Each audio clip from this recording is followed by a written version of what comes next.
大家好，我是夏妈。周末在家做了这个烧仙草奶茶自助版本的。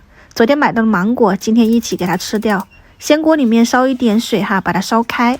然后我用的是这种烧仙草粉，一家人我就倒了2包100克的粉，配上600克的清水，直接给它倒进去，给它搅拌均匀。一边搅一边煮，我是开的小火，大概也就是2分钟。可以看到它已经像这样子鼓泡了，你就关火，给它挪到一边，冷却定型。这个锅很好，就是没有耳朵，拿起来不方便。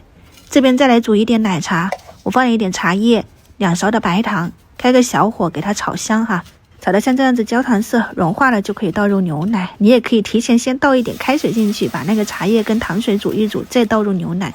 因为我用了常温的那个牛奶，它倒进去那个糖浆会凝固，后面煮开了又没事了煮了大概2分钟，泡了5分钟，把茶叶捞干净。这个自制奶茶就做好了，可以放到冰箱去冷藏。烧仙草没那么烫了，我也一起放到冰箱去给它冷藏，口感会更好吃。在冷藏的过程中，这个时间我就煮了一点芋圆，没有自己搓，我买的，还有白西米，同样是给它过一遍冷水，吃起来更 Q 弹。都准备好了，就削一点芒果。感觉1个月我就会给自己做点甜品。我看了一下，上一次买芒果做那个芒果西米露是3月20几号，今天4月20号刚好来做烧仙草了。芒果削好了，我准备了一点自己家里种的这个薄荷，掐一下尖尖，点缀一下又好看。烧仙草凝固了，你就划成小块，口感是那种软软糯糯又 Q 弹的。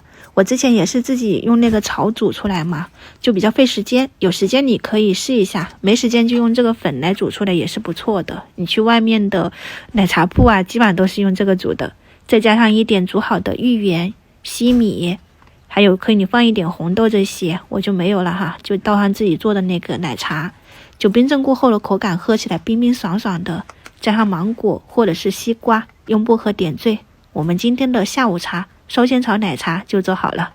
一家人都喝，就适合在家里面自己煮，这一碗去外面不得10几20，对吧？吃完了还可以继续加。你们喜欢的话呢，也可以去试一下。我们先开喝啦，周末愉快，拜拜。